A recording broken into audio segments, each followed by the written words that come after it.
शुरू करें? ठीक है। मैं सामान्य तौर पे जब शिविर लेता हूँ तो सेशंस के ब्रेक में या सुबह जब शुरू करते हैं उसकी एक अलग विधि को अपनाएं। एक तो विधि प्रचलित है ही, समय से शुरू करना, है ना? है ना, हम लोग एक व्यवस्था में हैं तो समय से शुरू करना।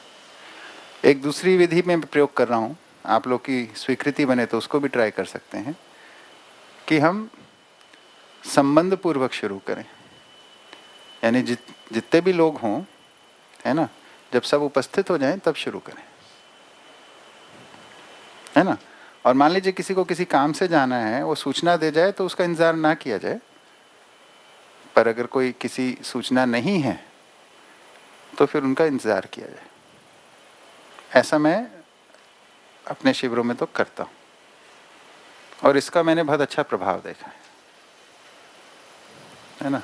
आप लोग की इच्छा हो तो उसको भी कर सकते हैं, नहीं तो समय से भी चल सकते हैं, उसमें मेरे को वो नहीं है। यहाँ की व्यवस्था के हिसाब से क्या ठीक रहेगा।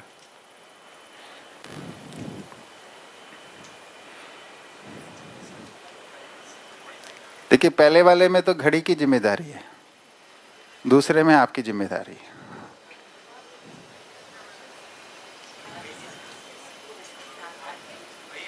हाँ जी।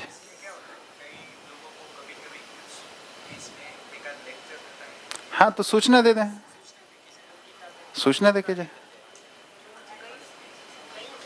तो उससे कम्युनिकेशन ठीक होएगा आपस में, हमें मालूम रहेगा।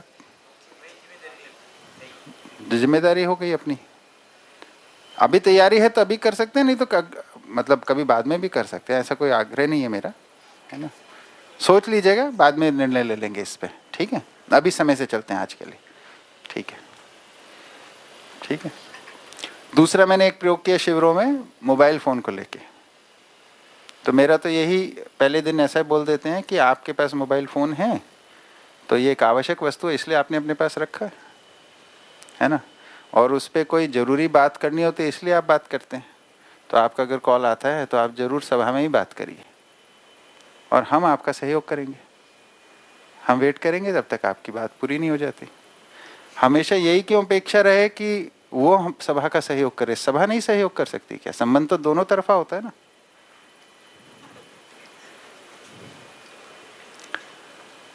इसमें और उसमें क्या अंतर है कि इसमें एक तो हम हल्के हो जाते हैं, हमें ये परेशानी नहीं होती है फोन पे क्यों बात कर रहे हैं। हमने स्वीकार लिया कि हम सहयोग करने वाले हैं, किसी का जरूरी फोन है, मेरा भी आ सकता है, आपका भी किसी का भी आ सकता है ना। तो एक तो आपस में परस्परता में इसमें कोई दबाव नहीं बनता है ना। दूसरा, अपने आप से ही हमें जिम्मेदारी महसूस होने लगती है कि भाई सभा मेरे लिए रुकी हुई है तो मैं जल्दी खत्म करूं इसको। तो बिना दबाव प्रभाव के हम स्वयंस्फूर्त विधि से इन सब डिसिप्लिन को अपनाने लगते हैं। क्या मानव के अंदर जो नियंत्रण है ना, वो स्वनियंत्रण होता है, आरोपित नियंत्रण चलता नहीं है। जीवावस्था तक आरोपित नियंत्रण आप कर सकते हैं, है ना। मानव है, जैसे हाँक लेता है पशुओं को, है ना, कर लेता है। मानव को हाँका नहीं जा सकता। तो नियंत्रित होगा तो स्वनियंत्रित होगा, आरोपित विधि से नियंत्रित नहीं होगा, है ना। इसको तो हम प्रयोग करके देख ही चुके मानव जाति में, कितना नियंत्रित करने की कोशिश कर रहे हैं, है ना। इंडियन पीनल कोड देखने जाएंगे तो कितने नियम कानून बना दिए हमने, उससे कुछ नियंत्रित हुआ, है ना। चोरी के अगेंस्ट कितने कानून बने हैं कितने सालों से? चोरी कम हुई है, बढ़ी है ना। तो नियम कानून तब बनते हैं जब शिक्षा का अभाव होता है।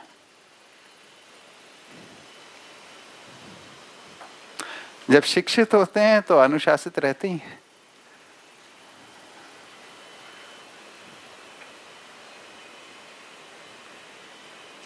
शिक्षा होने का प्रमाण क्या है? स्वनुशासन या कम से कम अनुशासन, है ना।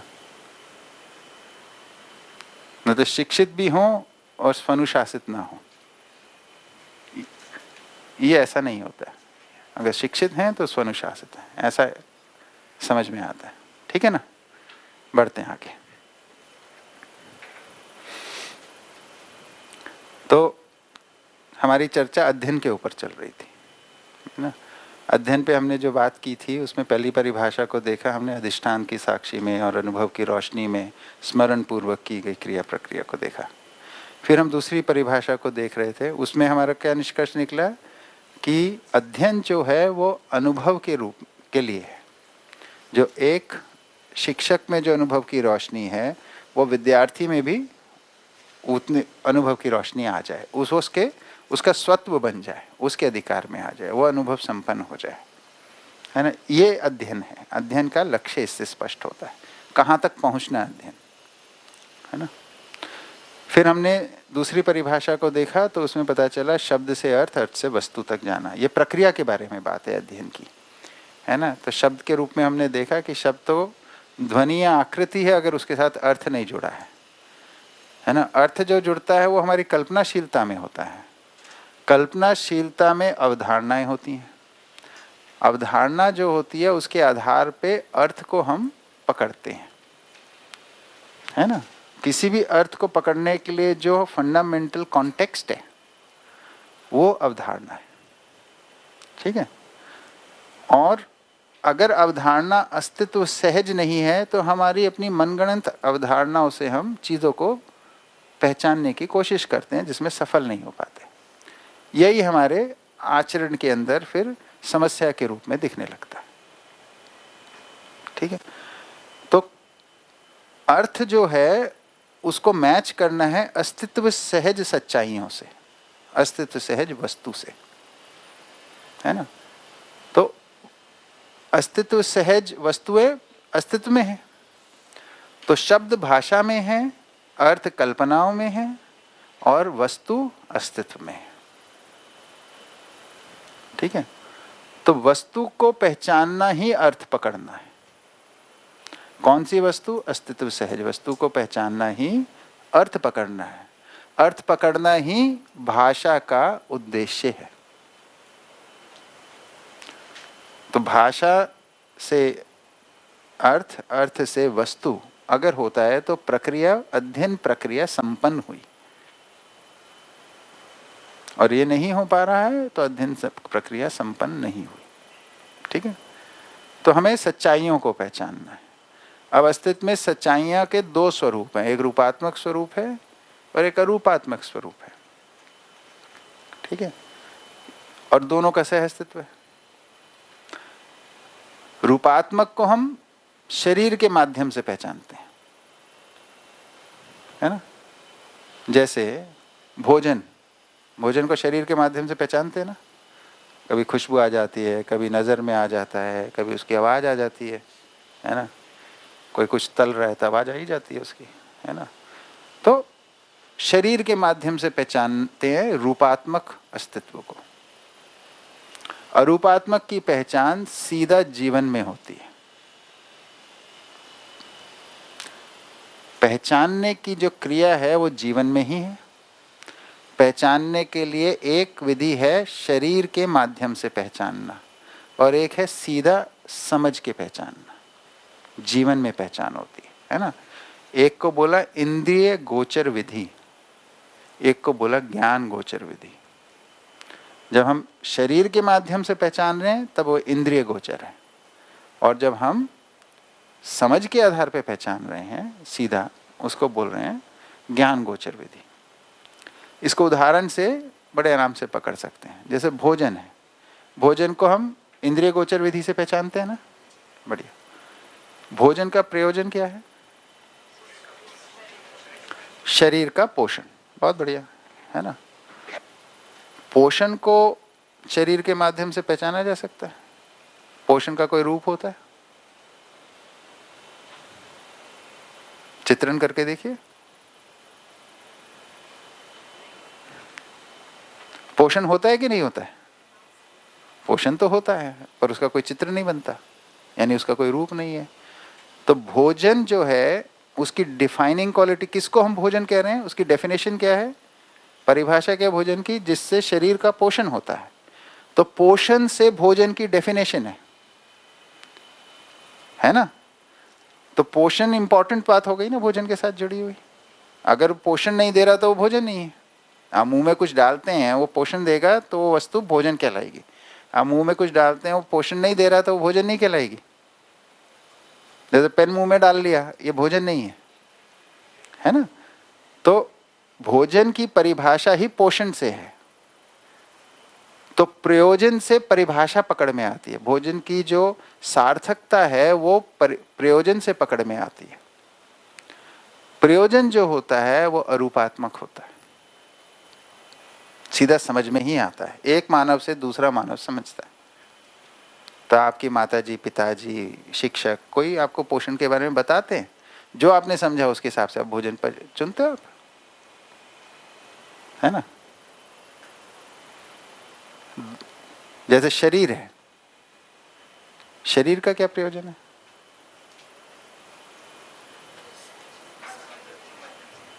है ना। तो शरीर जो है, मानव शरीर जो है, मानव लक्ष्य को पूरे करने में सहायक बना रहे, है ना। उसके लिए शरीर है ना।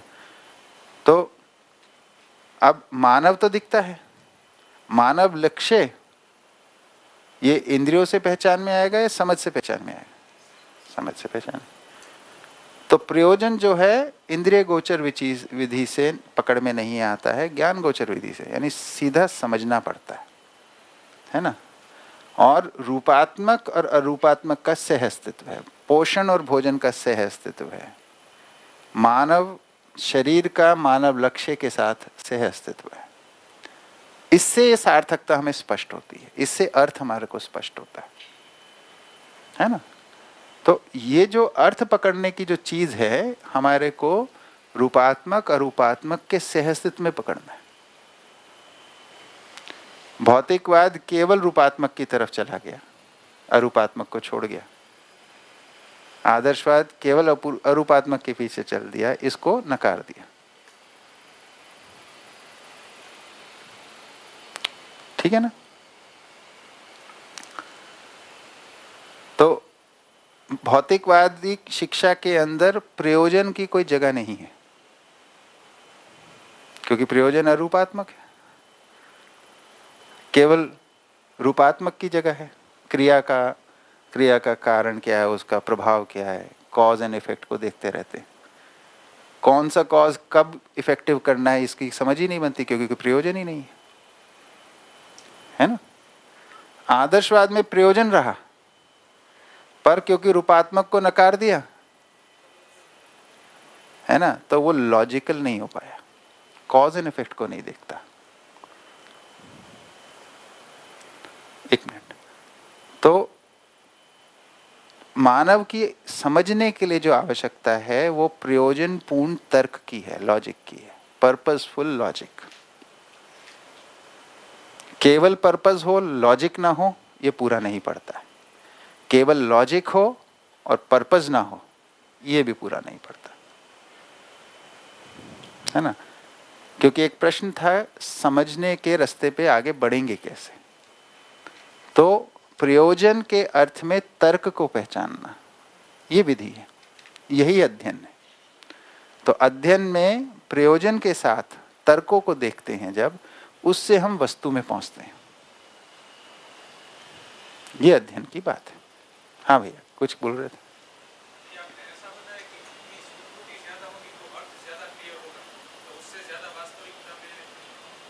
ऐसा मैं कब बताया?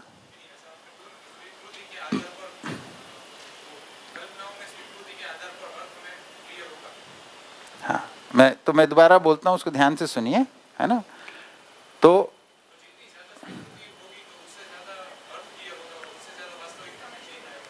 हाँ, मैं दोबारा बोलता हूँ, उसको ध्यान से सुनिए। जो आप बोल रहे हैं ऐसा नहीं बोला मैंने, उसका इंटरप्रिटेशन थोड़ा सा गलत हो गया, उसको ठीक कर लेते हैं, है ना।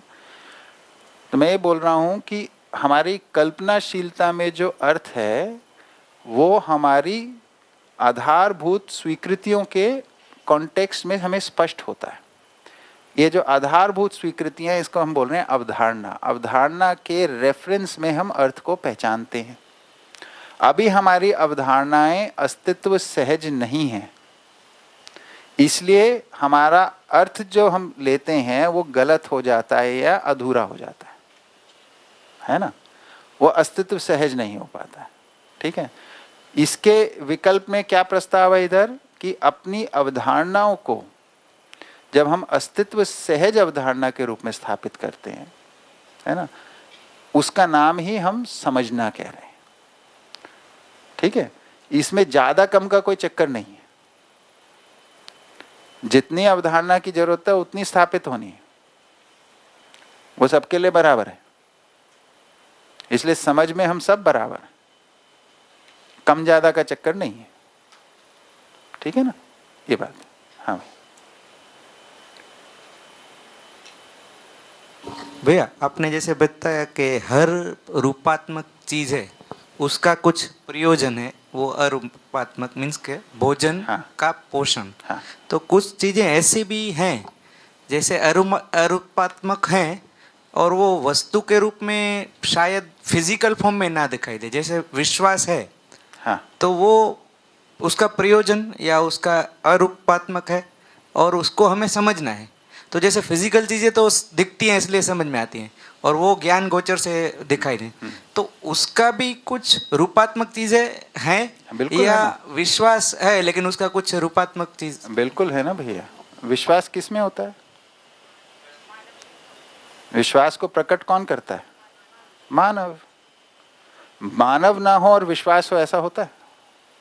दिखाई फिजिकली कुछ ऐसा? हाँ, पहले विश्वास और मानव इन दोनों का सह अस्तित्व है कि नहीं है? ठीक है, विश्वास मानव से इंडिपेंडेंट है क्या? नहीं है। तो विश्वास जब भी होगा मानव के साथ ही होगा, मानव में ही होगा, मानव के लिए ही होगा। मानव में से के लिए विश्वास है। तो जो भी कोई अरूपात्मक पकड़ में आता है उसका कुछ नहीं दिख रहा, उसे कनेक्टेड क्या सच्चाई है? जैसे विश्वास के साथ यानी सभी मूल्यों के साथ मानव। तो मूल्य क्या है? मानव में से के लिए मूल्य है। ये समझ में आता है? स्पष्ट होता है ना? या अभी कुछ है शंका इसमें? बताइए। तो यही है कि जैसे भोजन है तो भोजन का पोषण जैसे आपने समझा दिया, लेकिन ये जो इस साइड का है कुछ चीजें जो जो अरूपात्मक है, वो इस साइड कनेक्ट मीन्स आपने जीवन से कनेक्ट किया कि जीवन में से जीवन के से, लिए जीवन से नहीं किया, मानव से किया। तो शरीर शरीर और जीवन का संयुक्त से विश्वास को आपने कनेक्ट किया। हाँ। तो क्या हो रहा है अभी? आप एक डायरेक्शन में सोच रहे हैं। क्या बोल रहे हैं? हम जो जो सच्चाई को, वस्तु को ले रहे हैं उसको आगे कैसे जोड़ेंगे, आप सोच रहे हैं, है ना? जबकि मैं इशारा कर रहा हूं कि अगर आप अरूपात्मक को लेते हैं तो वो किसी रूपात्मक वस्तु से पीछे जुड़ी हुई है। आप विश्वास के आगे क्या चीज जुड़ी हुई है उसको देखने की कोशिश करें, दिशा को थोड़ा सा देखिए। विश्वास जो है वो मानव में ही होता है ना? तो मानव तो रूपात्मक ही है। ठीक है, मानव मानव की परस्परता में ही विश्वास है ना?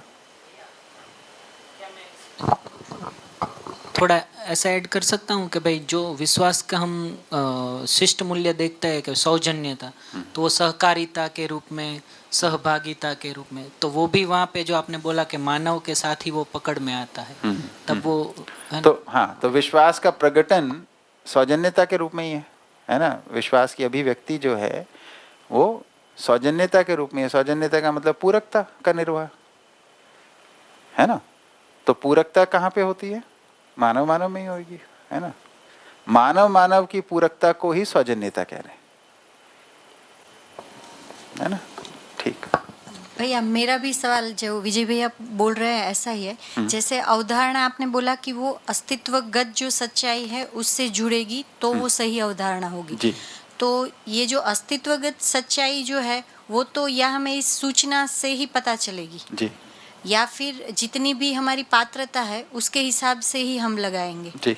कि इसको मैंने मान के रखा है तो ये अस्तित्वगत सच्चाई है या नहीं। इसके अलावा कोई इसको हम जांच सकते हैं कि ये मेरी जो अवधारणा है वो अस्तित्वगत है या नहीं? हाँ, तो देखिए, अवधारणा बहुत ही प्रिसाइज बिंदु है वह छोटा सा बहुत फैला नहीं हुआ है, तो उसकी बात कर लेते हैं। तो इधर जो आपके प्रश्न के रेफरेंस में जो बात है वो ये है कि अध्ययन से अस्तित्व सहज अवधारणाओं की स्वीकृति हम में बननी।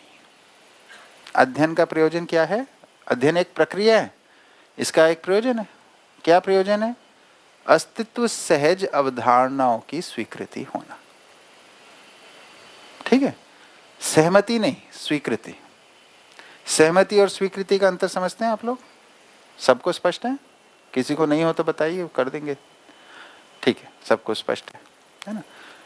तो सहमति भाषा में होती है, स्वीकृति जीने में होती है, इतनी सी बात है ना?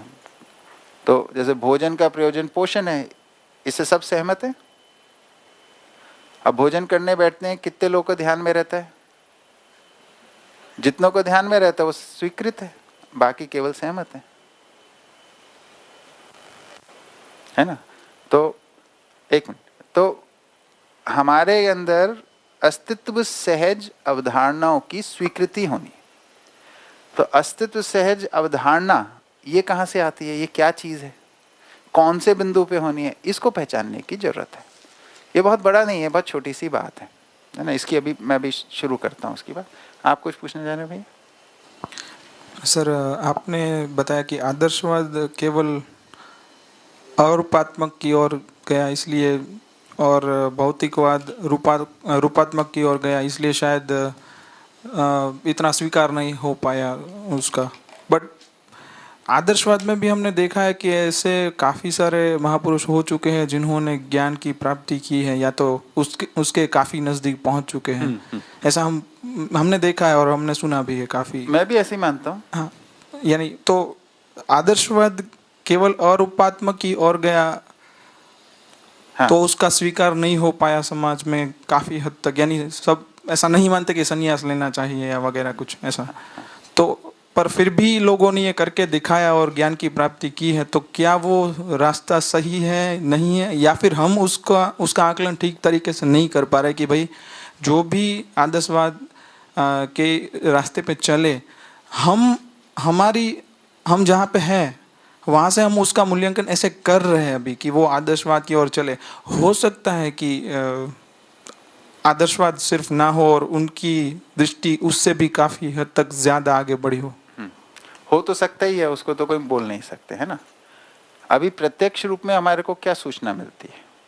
आपको जब हम आदर्शवादी किसी भी, है ना, धर्म के, पंथ के, संप्रदाय के रास्ते पे जब चलते हैं, तब हमारे को जो सूचनाएं दी जाती हैं, है ना, वो किस रूप में आती हैं?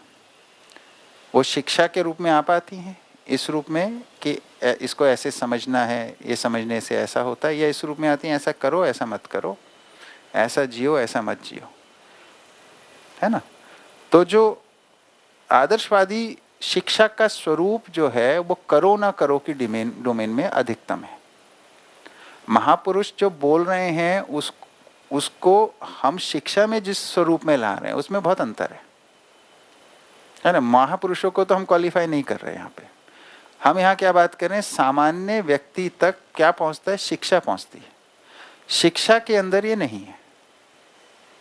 क्या नहीं है? प्रयोजनपूर्ण तर्क। आदर्शवादी शिक्षा के अंदर जो आप और हम जैसे लोगों को सामान्य तौर पे मिलती है, इसमें है क्या? नहीं है। इतनी सी बात क्या? ये ठीक है? भैया, हाँ दीदी। जो आपने ब्रेक से पहले बताया था वो पानी का एग्जाम्पल, कि जब तक हमें अर्थ की स्वीकृति नहीं है तब तक वो चीज़ हमें कुछ समझ में नहीं आई। तो मतलब कल्पनाशीलता है, उसका हमें फैलाव करना पड़ेगा। ये मतलब हुआ, अगर मैं ये समझ रही हूँ, मैं आपसे वेरिफिकेशन चाहती हूँ, तो मेरा ये प्रश्न बनता है कि जो कोई भी इनोवेशन हो रहा है एज ए साइंटिस्ट, वो लोग जो इनोवेशन करते हैं तो वो तो अपनी कल्पनाशीलता में जो, या फिर उसने देखा है या फिर कुछ उसकी कल्पनाशीलता है, तो वो रिवर्स प्रोसेस हुई ना, कल्पनाशीलता से वो अर्थ और शब्द के रूप में ढा रहे। मीन्स मुझे ये क्लियर नहीं हो रहा है। ये मैं समझा नहीं, रिवर्स क्या हुआ उसमें? जो भी इनोवेशंस हो रहे हैं, देखिए एज ए साइंटिस्ट मैंने इस बॉटल को किसी और प्रयोजन से यूज करना चाहा, दैट मीन्स मेरे अपनी कल्पनाशीलता लगाई, ठीक है, तो फिर मैं उसको कल्पनाशीलता लगा के फिर वापस कोई एक्सप्लेनेशन तो दूंगी ना, कोई सॉल्यूशन के या मैथमेटिकल में, हाँ। तो वो प्रोसेस क्या हो रही है? मीन्स हम अपनी कल्पनाशीलता को एक्सपांड कर रहे हैं, शब्द कल्पनाशीलता से अर्थ की यात्रा है या अर्थ से कल्पनाशीलता? ठीक है, तो इसको प्लेस कर लेते हैं, थोड़ा सा पकड़ लेते हैं, है ना। अब कुछ लिखना पड़ेगा, ठीक है। तो आप जो पूछ रहे हैं, है ना, उसको स्पष्ट करने के लिए हमारे को 2-4 मुद्दों को पहचानना पड़ेगा, है ना। एक तो कल्पनाशीलता के बारे में हमारे को कुछ स्पष्टता चाहिए, है ना। फिर ये जो इनोवेशन है और ये सब जो चीज़ें इधर हम बात क्या कर रहे हैं, उसको थोड़ा सा कॉन्टेक्स्ट को हमें पकड़ना पड़ेगा, है ना। तो इधर कल्पनाशीलता हमारी मानसिकता में एक गति के रूप में है ना, हम निरंतर कल्पनाशीलता को व्यक्त करते रहते हैं, ठीक है। और हमारे जैसी समझ होती है वैसा हम कल्पनाशीलता का प्रयोग करते हैं। समझ कल्पनाशीलता का भाग नहीं है, ये पहले समझने की जरूरत है।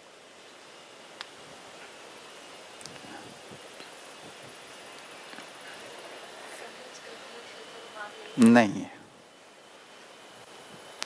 समझ कल्पनाशीलता की आधार वस्तु है।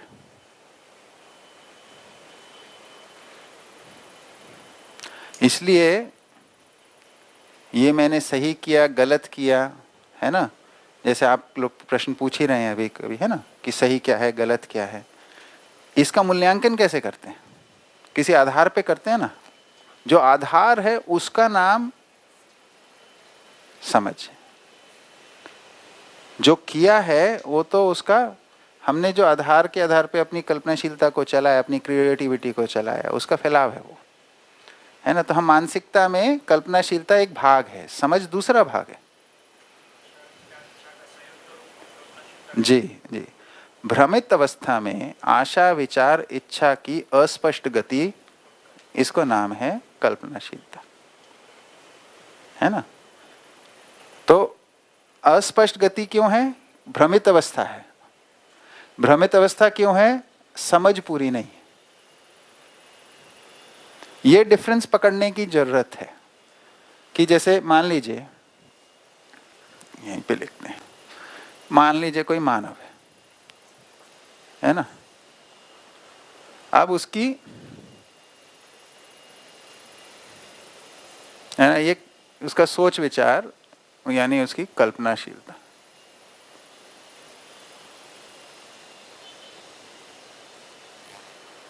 ठीक है। और शरीर के माध्यम से क्या व्यक्त करते हैं? कर्म स्वतंत्रता।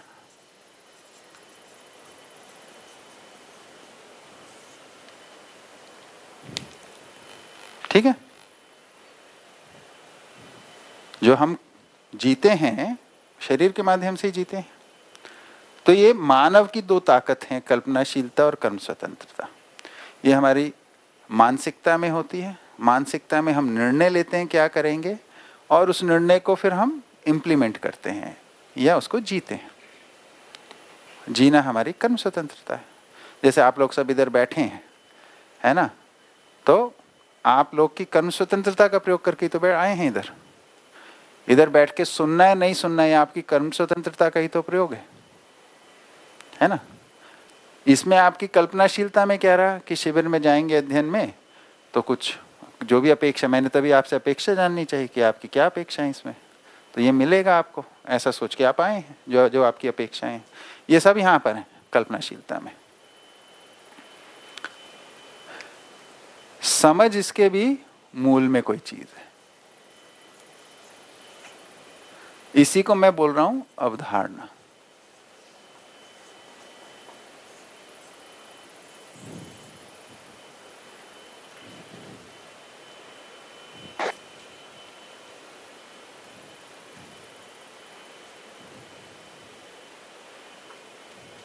ठीक है।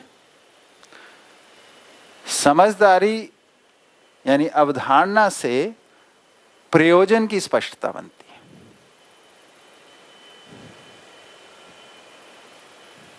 समझ या अवधारणा से क्या बनता है क्या स्पष्ट होता है हमारे को? प्रयोजन। अब ये बहुत कमाल का शब्द है प्रयोजन, है ना? क्यों कमाल का है? क्योंकि इसका अर्थ क्या है, इसकी स्पष्टता के बिना समझ होती नहीं, और सारा कंफ्यूजन इधर ही है। अध्ययन करता यानी जिसने परिचय कर लिया, सब कुछ कर लिया, उसको जो पकड़ने का बिंदु है वो यही है, एक शब्द मात्र, प्रयोजन। इसी में चूक हो रही है सारी। क्या होता है प्रयोजन, बताइए? हाँ जी, एक एक करके। आप कुछ बोल रहे हैं भैया? माइक में बोलिए ना, सब कुछ नहीं देगा।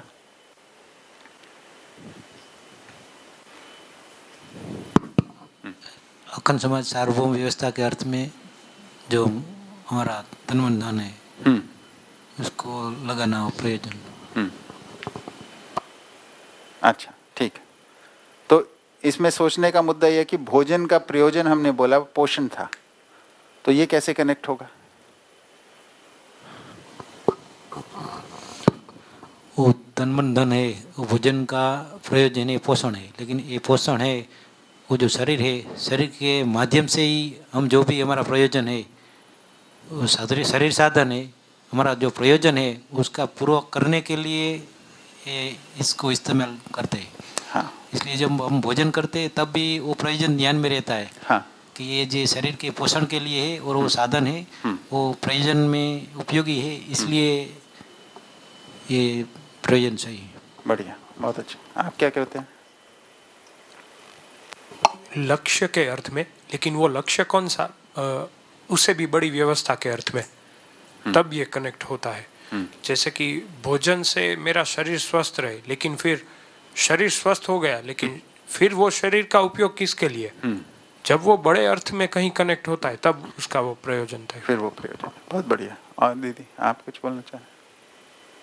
जब हम प्रयोजन के अर्थ में भोजन और पोषण, मतलब शिक्षा में भी उस बात की हो, घर में भी वो वातावरण वैसा हो कि भोजन पोषण के अर्थ में हो, बाजार में जो मिल रहा है वो भी पोषण के अर्थ में हो, तब वो प्रयोजन कहलाएगा। अच्छा, ठीक है। और कोई? हाँ भैया।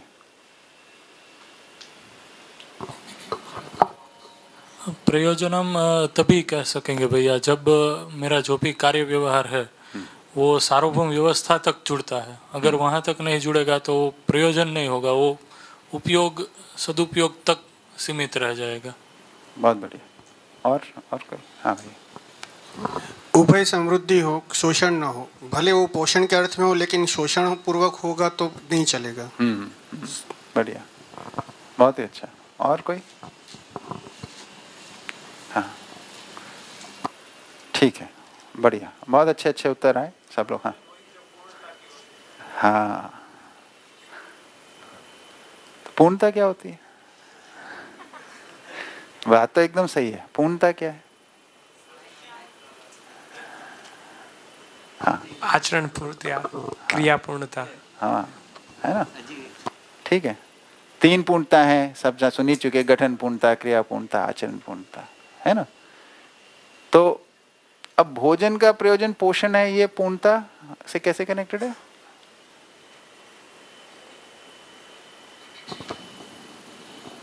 हाँ, एक तो हमने ये बोला कि शरीर जो है वो मेरे समझने के लिए और वो सहायक है।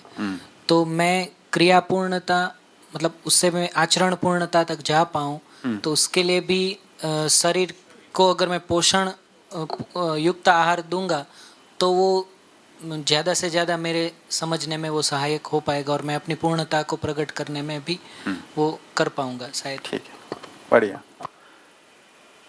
तो बहुत बढ़िया, आप लोग सही, सब लोग बहुत सही रास्ते पे, कोई भी उस पे से हटा नहीं है ना?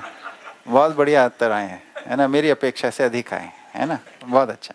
तो अच्छा अध्ययन चल रहा है आप लोगों का, ये तो बहुत बढ़िया बात हो गई। तो पूर्णता जो है ना, इस ये कीवर्ड है इधर, बिल्कुल सही पहचाना आपने।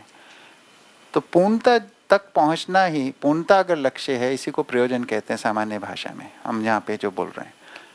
पर इसको थोड़ा सा और खोलने की जरूरत है ना। उसमें क्या है, पूर्णता एक इकाई का क्रियाकलाप नहीं है। पूर्णता केवल एक इकाई का क्रियाकलाप नहीं है। पूर्णता भागीदारी से सम्मिलित जो क्रियाकलाप है, संयुक्त आचरण में पूर्णता है। पूर्णता कहाँ है? संयुक्त आचरण में। समझ रहे हैं आप? ये बहुत फंडामेंटल पॉइंट है इस दर्शन का। जैसे परिवार के अंदर कोई व्यवस्था का स्वरूप सभी की भागीदारी से, सातों संबंध जब जिम्मेदारी पूर्वक निभाए जाएंगे, तब परिवार में कोई पूर्णता का स्वरूप बनता है ना। समाज के अंदर सभी परिवार जब अपनी जिम्मेदारियों को निर्वाह करते हुए भागीदारी करेंगे, तो समाज में कोई पूर्णता का स्वरूप बनता है। धरती पे जब मानव जाति, क्योंकि बाकी सब तो अपनी भागीदारी कर ही रहे हैं, अपनी भागीदारी को पहचान के उसके अनुरूप जिएगी, तो धरती का में कोई पूर्णता का स्वरूप बनता है। तो पूर्णता एक भागीदारी का स्वरूप है।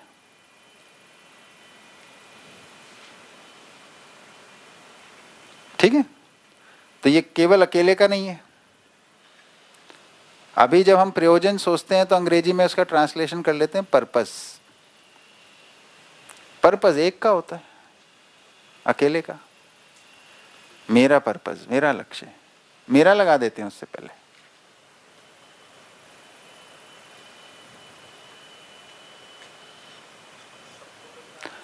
जैसे अब देखिए, अब मानव लक्ष्य तो आपने सुने ही होंगे सबने, समाधान, समृद्धि, अभ्यस है ना। ये मानव लक्ष्य है का मतलब क्या है? सभी मानव का लक्ष्य है, इसलिए मेरा भी लक्ष्य है। इसमें मैं अकेला पहुंच जाऊंगा क्या? नहीं, साथ में ही पहुंचूंगा। हाँ, एक मिनट, आते हैं। तो ये जो साथ वाली बात है, ये प्राथमिक है। इसमें अकेले का कोई चक्कर ही नहीं है। तब भोजन की बात हो रही है, भोजन का पोषण जो है, भोजन को शरीर से कनेक्ट कर रहा है। शरीर, किसी ने बहुत अच्छे से रखा है इस बात को, और शरीर मानव लक्ष्य से कनेक्ट कर रहा है। मानव लक्ष्य जो है वो व्यवस्था से कनेक्ट कर रहा है, चार अवस्थाओं की व्यवस्था आपको अस्तित्व के प्रयोजन से। तो प्रयोजन तो मूल में अस्तित्व में पूर्णता का प्रकाशन। तो पूरे अस्तित्व में जो घटित हो रहा है वो किसी धरती पे पूर्णता का प्रकटन होने के लिए घटित हो रहा है ना। तो हमारी धरती पे भी एक क्रियाकलाप चल रहा है। तो एक एक कण इस धरती का अपनी भागीदारी कर रहा है ताकि मानव पूर्णता को प्रकट कर दे। तो उस भागीदारी के आधार पे हम हैं। तो खनिज के भी एक एक कण ये काम कर रहे हैं, वनस्पति की एक एक प्राण कोशिका एक काम कर रहे हैं, जीव एक एक जीव, जंतु, पशु, पक्षी यही काम कर रहे हैं। हम अपना काम नहीं कर रहे हैं अभी। तो हमको उस काम को करने के लिए पहले इस उद्देश्य को समझना पड़ता है कि सबके साथ मिलके ही हमारा, है ना, सुख है। और उसी को प्रयोजन के रूप में हम स्वीकारते हैं, जब कि सम्मिलित रूप में जो लक्ष्य है, सम्मिलित रूप में जो क्रियाकलाप है, सम्मिलित रूप में जो हमारा प्रभाव है, संयुक्त आचरण है, इसमें हम कैसे स्थापित हों, ये समझ का बिंदु है। यही अवधारणा के लिए बिंदु है। ठीक है ना। बाकी सब चीजें इससे नीचे हैं। अगर ये स्वीकृति होती है प्रयोजन की हम में, पूर्णता की, जो कि सम्मिलित रूप में है, तो फिर हम अपनी परस्परताओं को सजाने के लिए, है ना, निष्ठान्वित होते हैं। नहीं तो परस्परता में जो होता रहे चलता रहे, क्या परेशानी है। तो इसलिए सारा प्रमाण परस्परता में है, निर्वाह में है ना, संबंधों में है, परिवार में है, समाज में है। कोई भी प्रमाण अकेले में नहीं, है ना। इसलिए बोला प्रमाण बराबर परंपरा, परंपरा ही प्रमाण है। तो प्रयोजन का क्या मतलब है? ये एक संयुक्त आचरण के रूप में, संयुक्त किसके साथ? सारी प्रकृति के साथ, इसके साथ जुड़ा हुआ लक्ष्य है। तो इसमें किसी चीज का शोषण नहीं हो सकता। वो भी बात किसी ने कही है ना, भैया ने कही कि शोषण नहीं होना है। तो देखिए, आप लोगों ने जो बोला ये सब मिलके प्रयोजन तक पहुंच गए हम लोग, है ना। तो ये जो चीज है इसको पहचानना, प्रयोजन को पहचानने के लिए समझ ही, यहीं पे समझ का बनना है, प्रयोजन को पकड़ना। इसी से ज्ञान का रास्ता खुलता है। यही शोध का बिंदु है हमारे लिए। शिक्षा का प्रयोजन क्या है ना। अब मानव में शिक्षा होनी है, किस लिए होनी है? पूर्णता के लिए होनी है। अब पकड़ में आना शुरू होता है। तो इसलिए मानव प्रकृति संबंध में भी संतुलन होगा, मानव मानव संबंध में भी संतुलन होगा। अब ये स्पष्ट होना शुरू होता है। नहीं तो शिक्षा का उद्देश्य वही बनेगा कि भैया पैसा मिले, घर बार चल जाए, है ना, सुविधा संग्रह हो जाए, यही बनेगा लक्ष्य। जब हम प्रयोजन को नहीं पहचानेंगे, जब प्रयोजन को पहचानेंगे तो शिक्षा का उद्देश्य पूर्णता को प्राप्ति हो जाएगा। ठीक है। हाँ दीदी, क्या कह रहे थे आप?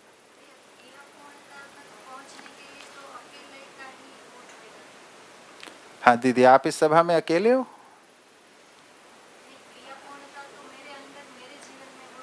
जी, लेकिन जैसे आप इस सभा में क्रिया पूर्णता के लिए ही हो ना, तो अकेले हो क्या? तो फिर अकेले में क्या है? आपके पास जो भी आएगा आपके लिए, वो कहीं किसी से तो आएगा ही, तो संबंध में ही आएगा। इसकी स्पष्टता के लिए जो आप अभ्यास कर रहे हो, वो अकेले में करोगे या सबके साथ करोगे? तो फिर तो क्रिया पूर्णता भी सह अस्तित्व में ही है। ठीक है ना। हाँ, मैं अपनी यात्रा में कहाँ हूं इसको मैं ही मूल्यांकन करता रहता हूं, है ना। लेकिन उसके मूल्यांकन के बाद जो मैं फिर निर्वाह करता हूं वो भी परस्परता में ही करता हूं। तो ये पूरा का पूरा जो साइक्लिक प्रोसेस है, एक भाग स्वयं के विकास के लिए है जिसको प्रत्यावर्तन कह रहे हैं, दूसरा परावर्तन जिसको परस्परता के विकास के लिए। प्रत्यावर्तन परावर्तन की परिभाषा में स्वयं के विकास के लिए जीवन क्रियाएं हैं वो प्रत्यावर्तन है, और परस्परता में विकास के लिए जो है वो परावर्तन है ना। ये पूरा चक्र चलता है। शिक्षक का परावर्तन विद्यार्थी के लिए प्रत्यावर्तन का आधार बनता है।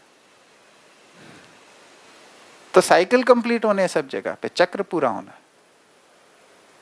तो चक्र पूरा होना है, साइकिल होना है, तो अब दोनों के बीच का हो गया ना, सह अस्तित्व में से के लिए हो गया ना क्रिया पूर्णता भी। ठीक, और बताइए। हाँ हाँ, ये समझ का कंटेंट पूरा नहीं हुआ है जी, तब तक जो प्रयोजन है वो सभी के साथ में ही है। जब समझ पूरा हो जाता है यानी बोध अनुभव हो जाता है, तब हम अपने में भी स्वयं में भी प्रयोजन के साथ अकेले में चल सकते हैं ना। मतलब कार्यक्रम सभी के साथ है, लेकिन मैं अपना प्रयोजन अकेले में पूरा कर सकता हूँ या नहीं? ये अपना प्रयोजन क्या होता है?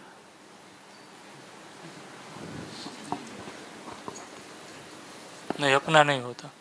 प्रयोजन प्रयोजन होता है। तो समझ पूरी हो गई तो सुखी हो गए। अब सुख का प्रकाशन है, जिसके पास जो होता है वो बांटता है। तो पहले समाधान के रूप में बांटता है, समाधान का स्रोत बन जाता है, फिर समृद्धि का स्रोत बन जाता है, फिर अभयता का स्रोत बन जाता है, फिर सहस्तित्व का स्रोत बन जाता है। जब समाधान का स्रोत बनता है तो जीवन सुख से भर जाता है, सुख प्रमाणित हो गया, जीवन में सुख का अनुभव हुआ। समृद्धि का स्रोत बनता है तो शांति का अनुभव होता है, अभयता का स्रोत बनता है तो संतोष का अनुभव होता है ना, और सहस्तित्व का स्रोत बनता है तो आनंद। तो इसमें अपना प्रयोजन क्या है? ठीक है ना। तो ये की पॉइंट है हमारे को, सहस्तित्व में से के लिए है सारा। ठीक है। अब इसमें जो हम समझ की बात कर रहे हैं, अवधारणा जो है जिसको कह रहे हैं हम, है ना, तो ये अवधारणा के लिए 3 बिंदु हैं। 3 बिंदुओं पे अवधारणा बनती है हमारी।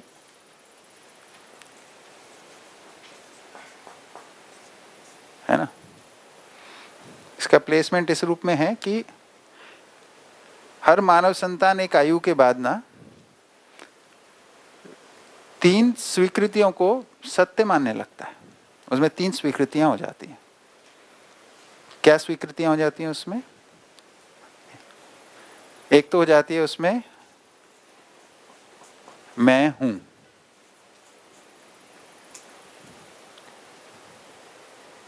अपने होने को स्वीकार लेता है ना।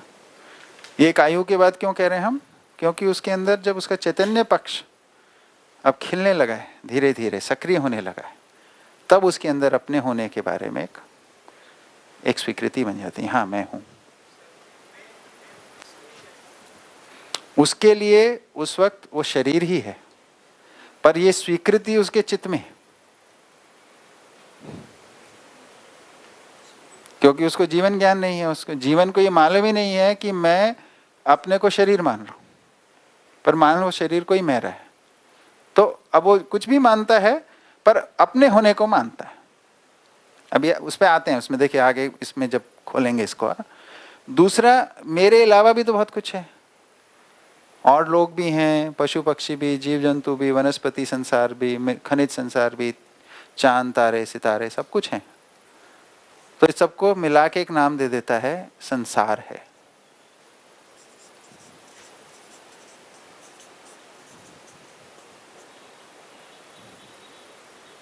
ठीक है। और तीसरा जो चीज उसको स्वीकारता है, वो स्वीकारता है मैं सुखपूर्वक जीना चाहता हूं।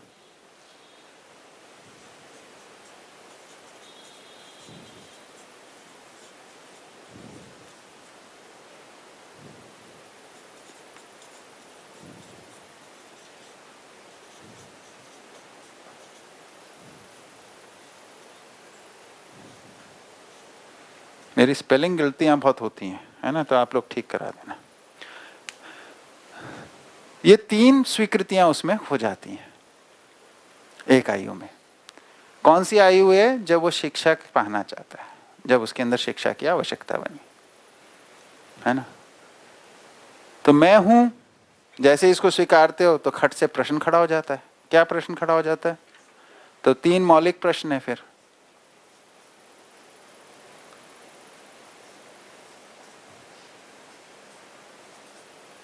प्रश्न कह लीजिए, जिज्ञासा कह लीजिए, है ना। अभी वो सब भी चर्चाएं हो चुकी होंगी आपके साथ, है ना। तो जिज्ञासा कह लीजिए, प्रश्न कर देते हैं। तो मैं हूं तो मैं क्या हूं, ये अपने में एक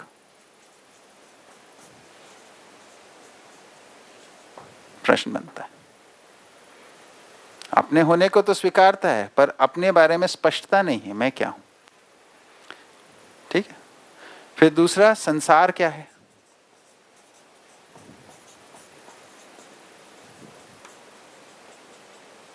ये प्रश्न बनता है। संसार माया है, जंजाल है, भोगने की वस्तु है, क्या है? और तीसरा प्रश्न बनता है, सुख क्या है, या सुख पूर्वक जीना क्या है?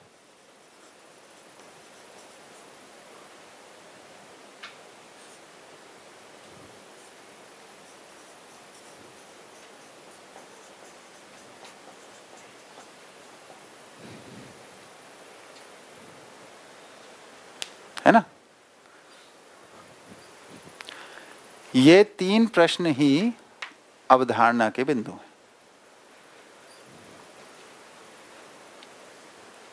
मैं यानी स्वस्वरूप की स्पष्टता, इसके बारे में अवधारणा है।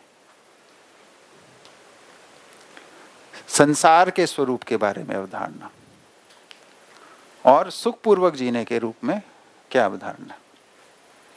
इतना ही है, 3 ही चीजें हैं, बहुत ज्यादा नहीं है। छोटी सी बात, 3। समझना इतने को ही कहते हैं, इसके अलावा जितना है वो सब सूचना है।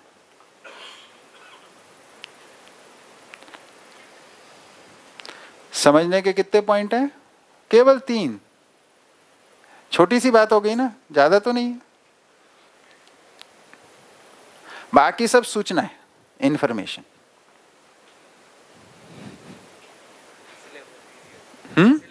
हाँ, सिलेबस एकदम स्पष्ट हो गया, इजी हो गया।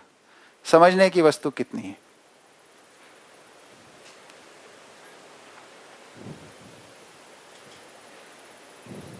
ठीक है। अब मजेदार बात देखिए इसकी। मानव परंपरा में अभी तक जितनी भी ज्ञान चर्चाएं हुई हैं, यानी संपूर्ण मानव इतिहास में, वो इन 3 प्रश्नों की सीमा में ही है, इससे अधिक कुछ नहीं है। किसी भी दर्शन को देख लीजिए, किसी भी वाद शास्त्र को देख लीजिए, किसी भी महात्मा के प्रवचन को देख लीजिए, है ना, किसी भी फिलॉसफी को देख लीजिए, ज्ञान चर्चा जितनी है वो इतना ही है।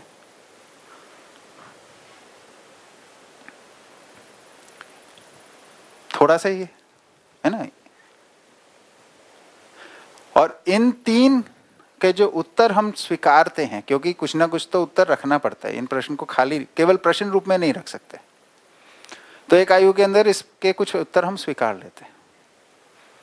जैसे मैं क्या हूं, मैं शरीर हूं, ये स्वीकार लिया,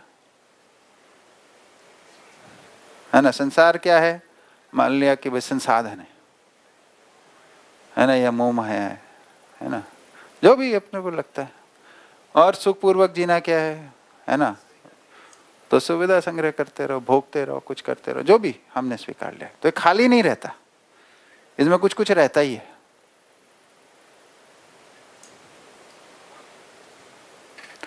तो अब जो भी हमारा कल्पनाशीलता में आता है, वो इन 3 उत्तर जो हमने स्वीकारे हैं अवधारणा के रूप में, इसकी रेफरेंस में हम उसको इंटरप्रेट करते हैं।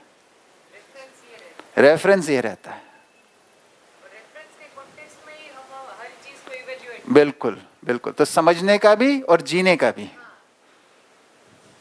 तो अंदर की ओर भी और बाहर की ओर भी, ग्रहण भी है और प्रकाशन भी है, दोनों, सबका रेफरेंस पॉइंट ये इतना सा है।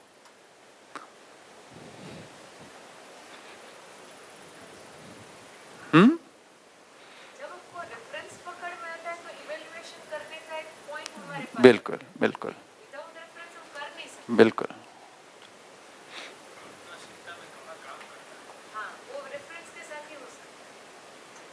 तो इस पे काम करना है। इस पे काम करने का मतलब है अध्ययन करना, यानी अवधारणाओं को अस्तित्व सहज बनाना, यानी समझ को करना या ज्ञान होना, इतना ही है।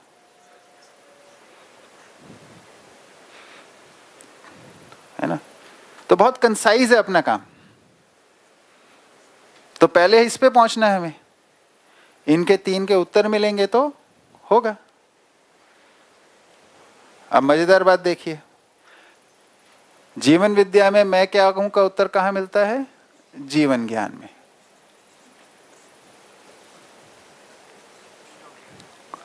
संसार क्या है, इसका उत्तर कहां मिलता है? सह अस्तित्व दर्शन ज्ञान में।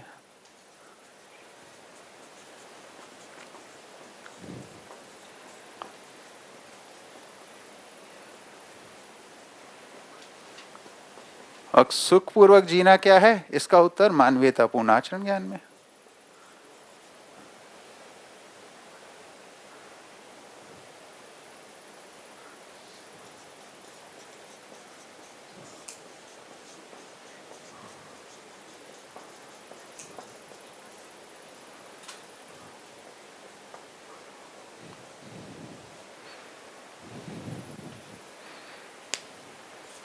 है ना। तो मैं क्या हूं, ये बेसिकली स्वस्वरूप, एक शब्द इधर मैं बता दूं,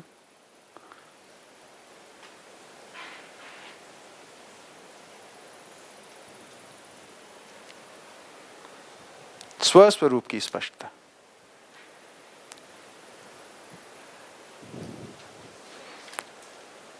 संसार क्या है, इसका मतलब है अस्तित्व की स्पष्टता।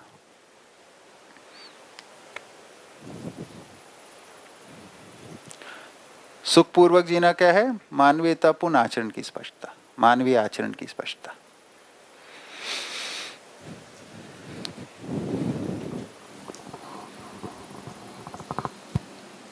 अब आप ये एक किताब में कर लो, 4 में कर लो, 6 में कर लो, हमें कोई परेशानी नहीं, जितने में हो जाए उतने में ही ठीक है। 14 में नहीं होगा तो और कुछ करेंगे, क्यों, ये पूरा होना चाहिए ना। मूल मुद्दा इसको पूरा करना है, वो सब माध्यम है, सब सूचनाएं माध्यम है, शिविर भी पुस्तकें भी। ठीक है, हाँ भैया क्या कह रहे थे? पे थोड़ा क्लियरिटी चाहिए। मान्यता, अवधारणा और तीसरा एक शब्द है साक्षात्कार। तो इन तीनों में थोड़ा कंफ्यूजन मतलब अभी भी। हाँ ठीक है ना। तो मान्यता का मतलब हो गया जिसको हम बोल रहे हैं आस्था, है ना। क्या मतलब है उसका, बिना जाने मान लिया, ठीक है। अवधारणा का मतलब हो गया कि इन तीन प्रश्नों के संदर्भ में हमने जो स्वीकृतियां बनाई हुई है ना। और जीवन विद्या से, जीवन ज्ञान से और सहअस्तित्व दर्शन ज्ञान से और मानवीयतापूर्ण आचरण ज्ञान से हमें अस्तित्व सहज अवधारणा बनती है, ठीक है। जो कि अध्ययन में हमारा क्या होता है, हमारी अस्तित्व सहज अवधारणाएं बनती हैं। साक्षात्कार क्या है? साक्षात्कार है जब हम अस्तित्व में रूपात्मक सच्चाइयों के साथ उनके प्रयोजन के रूप में अरूपात्मक सच्चाई को पहचान के उस सच्चाई की, उस वस्तु की संपूर्णता को देख लेते हैं, इसका नाम साक्षात्कार है। साक्षात्कार के जैसे भोजन को हम समझ रहे हैं, अभी भी भोजन के साथ रोज भोजन करते हैं, समझे हो ना समझे हो, लेकिन उसके जब प्रयोजन को स्वीकार लेते हैं तो प्रयोजन का साक्षात्कार होता है। प्रयोजन का साक्षात्कार होता है, भोजन की कोई वस्तुओं को तो हम कुछ जानते ही हैं, इन दोनों के संयोग में भोजन की संपूर्णता की समझ बनती है। प्रयोजन के साथ भोजन की वस्तुओं की भी समझ बनती है फिर, है ना। क्योंकि उसको अब प्रयोजन से जोड़ते हैं तो सारे अस्तित्व के कंटेक्स्ट में जोड़ते हैं, मानव शरीर के अर्थ में जोड़ते हैं, मानव लक्ष्य से जोड़ते हैं तो मानव उत्पादन से भी जोड़ता है, प्रकृति के संतुलन से भी जोड़ते हैं। क्या खाने योग्य है, क्या नहीं है।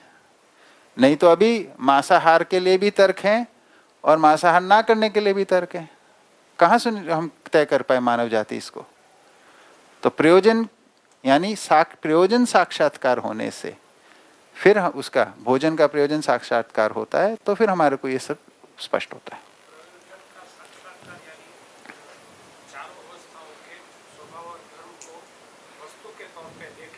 हाँ, वो भी एक परिभाषा है ना। इधर जो कंटेक्स्ट में हम बात कर रहे हैं, रूपात्मक के साथ अरूपात्मक को समझ लेना, है ना, उसकी बात कर, ठीक है ना। अविभाज्य, हाँ ठीक बात है। अभी आते देखिए, अभी हमारी जो चर्चा हो गई, क्या हो गई, इधर से एक प्रश्न आया है, उधर से थोड़ा सा हम उधर चलेगा, इधर से अब कहीं और चलेगा, ये ऐसे थोड़ा बिखर जाएगा। तो एक एक फ्लो में चलते हैं, है ना, कंटिन्यूटी के साथ चलते हैं, सहयोग करते हुए चलते हैं। आपका पूरा हो गया? हाँ भैया, वैसे पूरा हो गया। तो ऐसा कह सकते कि जो मान्यता है वो चित्रण तक ही मतलब कल्पनाशीलता में सीमित है, वहाँ तक ही। और अवधारणा और साक्षात्कार है वो स्थिति क्रिया में, मतलब चित्त के स्थिति क्रिया में वो होगी। हाँ भैया, देखिए जो अवधारणा है वो जाके बुद्धि में बोध के रूप में होती है ना। साक्षात्कार जो है वो चिंतन क्षेत्र में होता है चित्त के, है ना, जो स्थिति क्रिया के। तो मैं स्थिति क्रिया शब्द इस्तेमाल नहीं करता हूँ, मैं प्रत्यावर्तन क्रिया को ही इस्तेमाल करता हूँ, है ना। प्रत्यावर्तन क्रिया, परावर्तन क्रिया। तो चित्त में प्रत्यावर्तन क्रिया में साक्षात्कार होता है, ठीक है। और उसके आधार पे बुद्धि में अवधारणा बनती है। बुद्धि में जो प्रत्यावर्तन क्रिया है बोध, वो वहां पे अवधारणा बनती है, ठीक है। हाँ भाई। तो भैया जैसे मैं शरीर हूँ और ये संसार भोगने का साधन है और सुविधा में ही सुख है, तो इसको अवधारणा कहेंगे या मान्यता?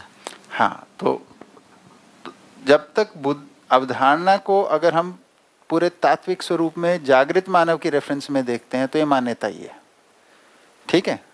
क्योंकि बुद्धि जो होती है वो अस्तित्व सहज सच्चाई को ही स्वीकारती है, यानी बोध में जो अवधारणा बनती है वो अस्तित्व सहज सच्चाई की ही बनेगी। लेकिन वो रिक्त स्थली खाली नहीं रहती है, इसलिए वो चित्त ही उस काम को करता है। वो मान्यता के रूप में, मूलभूत अवधारणा के रूप में, जो एक आपकी एक बहुत तीव्र स्वीकृति हो जाती है उसके प्रति, तो पर वो मान्यता के रूप में ही होती है। सही पकड़े आप। इससे जुड़ा हुआ एक क्वेश्चन है, जब हम कुछ भी जानना चाहते हैं तो पहले वो मानने से शुरू करते हैं। तो जो मानना है वो अस्तित्व सहज जो सच्चाइयाँ है वो ही मान ले हम, तो उसको भी अवधारणा तो नहीं कहेंगे ना, वही तीव्र? नहीं, तो बिल्कुल सही बात है। देखिए, जो शिक्षा की यात्रा है उसको जीवन विद्या को एक रूप से ऐसे भी परिभाषित कर सकते हैं कि आस्था से विश्वास की यात्रा। आस्था की परिभाषा है बिना जाने मानना, विश्वास की परिभाषा है जानकर मानना। तो बिना जाने जो माना है ना, उसको जान के मान लीजिए। तो इसमें मैं ये भाषा नहीं इस्तेमाल करता कि मानना नहीं है, जानना है ना। माने हुए को जानना है, जाने हुए को मानना है, ठीक है भैया। इतना ही उपदेश है इस दर्शन में, और कोई उपदेश नहीं।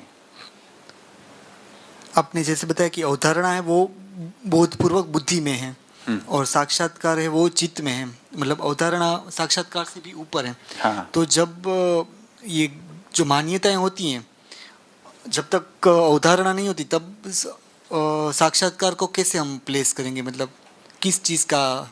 तब तक साक्षात्कार होता ही नहीं। हाँ, तभी तो 4.5 तक सीमित रहते हैं।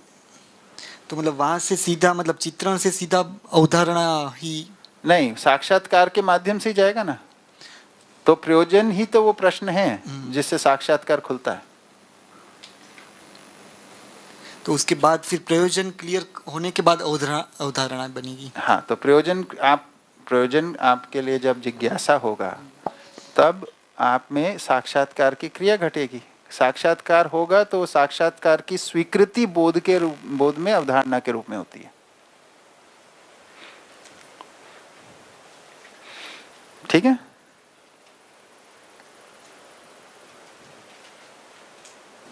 एक अस्तित्व सहज अवधारणा है, वही बोध बोल सकते हैं ना, क्योंकि हाँ। अस्तित्व सहज नहीं है जो अवधारणा, तो उसको वो बुद्धि में नहीं होगा, वो चित्त में ही, हाँ, मान्यता के रूप में रहेगा। हाँ, सही बात। क्योंकि उधर मूल में यही पड़ा हुआ है अभी हमारे पास कि मैं शरीर हूं। तो शरीर है तो फिर ज्ञान की आवश्यकता नहीं बनती है। तो 4.5 क्रिया जो हैं वो शरीर चलाने के अर्थ में पर्याप्त है। तो जब तक अपने को शरीर ही मानते, मैं शरीर हूं, ये हमारे अंदर स्वीकृति है, तब तक 4.5 क्रिया की ही आवश्यकता है, उससे अधिक जा ही नहीं सकते, है ना। एक मिनट, तो बाकी 5.5 क्रिया किस अर्थ में है? जब ये स्वीकृति बनती है मानव ज्ञानावस्था की इकाई है और ज्ञान से ही सुखी होगा, तो ज्ञान की आवश्यकता बनने पे बाकी 5.5 की आवश्यकता बनती है। 4.5 क्रिया में यांत्रिकता से जीते रहते, नहीं तो ज्ञान के अर्थ में जब तक सक्रिय नहीं हुए तब तक 5.5 क्रियाओं की आवश्यकता नहीं बनती, है ना। तो ज्ञान के संदर्भ में ही ये खुलेगा। ज्ञान कोई वस्तु है और वो मेरी आवश्यकता है, ये जब तक स्वीकार होता नहीं है तब तक 5.5 की आवश्यकता नहीं बनती। साक्षात्कार नहीं खुलता। साक्षात्कार नहीं खुलेगा तो बोध में कुछ अवधारणा नहीं बनेगी, है ना। तो आत्मा में अनुभव की संभावना ही नहीं बनेगी, तो वहाँ से प्रमाण नहीं होगा। आत्मा में कोई प्रमाण नहीं होगा, प्रमाण नहीं होगा तो संकल्प नहीं होगा, संकल्प नहीं होगा तो फिर चित्रण जो है वो अधूरे रहेंगे, ठीक है। हाँ। भैया कुछ पूछ रहे थे पहले। भैया कभी ये प्रश्न इसलिए उठा कि जब मैं अकेला मेरे साथ बैठता हूँ और मेरे अंदर क्या चल रहा है वो देखने के लिए बैठता हूँ ना, तो वो वेरिफिकेशन के प्रोसेस में कभी ऐसा लगता है ये हो गया वेरीफाई, लेकिन जब आचरण और उसमें नहीं दिखता है तो वापस ऐसा लगता है कि सूचनाएं भी थी, उसको बार बार तर्क के तौर पे भी बहुत देखने की कोशिश की कि इससे पावरफुल कोई तर्क मिला, नहीं मिल रहा है, तो फिर भी ये अब शायद मुझे लग रहा है ये प्रयोजन का ही वो है। हाँ, वही तो तर्क जो है सूचना तक सीमित रह जाता है ना, वो सहायक तो है पर वो पर्याप्त नहीं है, प्रयोजन से ही वो पर्याप्त होता है। हाँ, ये प्रश्न मैंने सोम भैया को भी अकेले पूछा था कि तो कितने टाइम तक ये एफर्ट्स करने पड़ेंगे, लेकिन अब लग रहा है कि ऐसा नहीं है। बेसिकली प्रयोजन का बार बार वो हर बार ख्याल प्रयोजन के अर्थ में ही आएगा, तो एक टाइम पर वो सहज हो ही जाएगा। हाँ, तो ठीक बात है, जब तक सहज अभी वो वेरीफाई हुआ, वही तो साक्षात्कार है। हाँ, तो साक्षात्कार होने तक करना है तब तक प्रयास पूर्वक करना है, उसी का नाम अध्ययन है ना। तो भ्रमित अवस्था में ध्यान देना पड़ता है, जागृति में ध्यान लगा रहता है, वो स्वभाव हो जाता है। देना पड़ता है का मतलब प्रयास पूर्वक करना पड़ता है। ठीक है, हाँ भाई। जब हम 4.5 क्रिया में जो भी सोचते हैं और जो भी चित्रण करते हैं या जो भी हम तुलन करते हैं, लेकिन उसमें कहीं ना कहीं हमको ये भी पता रहता है कि ये सही नहीं है। कोई एक हमने सोच की, लेकिन उसके काउंटर भी एक सामने से आंसर मिलता है कि नहीं, ये जब तुलन क्या करते हैं तो वो क्या वो बोझ से प्रेरित होता है या वो तुलन का ही वो शक्ति है कि वो उसी में उसको आंसर मिल जाता है। उसमें मुझे कन्फ्यूज़न है कि वो जो सही हमें जो पता चलता है आज की अवस्था में भी, वो कहाँ से ड्राइव हो रहा है। हाँ भाई, सही पता नहीं चलता है, सही का अभाव पता चलता है। सही का नहीं पता चलता 4.5 में। पता चलना होता तो अभी तक मानव जाति सुधर ही गई होती। गलती हो रही है पता चलता है ना। सही का पता चलने के लिए तो अध्ययन ही है। सही जीवन ज्ञान, सहअस्तित्व दर्शन ज्ञान, मानवीयता पूर्ण आचरण ज्ञान में ही हमारे को सूचना मिलती है, और उसको जब हम अपनाते हैं, अध्ययन करते हैं, तो अनुभव पूर्वक ही वो स्वत्व बनता है, तभी पता चलता है, उससे कम में नहीं है। ठीक है ना। उससे पहले मान्यता के रूप में सूचना को स्वीकार सकते हैं, वो भी एक स्थिति है, वो बेहतर स्थिति है। पूरे भ्रमित होने से अच्छा है कि सही मान्यता बन जाए, सही के अर्थ में मान्यता बन जाए। सही मान्यता तो होती नहीं है, सही के अर्थ में हो सकती है। कुछ भाग ठीक होगा, कुछ भाग अधूरा होगा, ऐसे होता है। हाँ, उससे तृप्ति नहीं मिलेगी तो और आगे बढ़ना ही चाहिए। बिल्कुल बिल्कुल। तो जब हमको ये समझ में आ गया ना, कहीं आपके अंदर ये स्वीकृति हो गई कि ज्ञान कोई वस्तु है, तो नहीं रुकेगी। अगर ये स्वीकृति नहीं है तो रुक ही सकती है। ठीक है।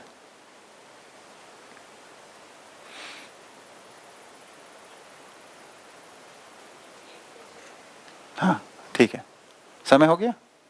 ठीक, चलिए, बड़ी जल्दी हो गया, पता भी नहीं चला। हाँ, थोड़ा लेट शुरू किया, ब्रेक लंबा हो गया यानी। ठीक है, हाँ, 1 से 2 लंच है। ठीक है, हाँ।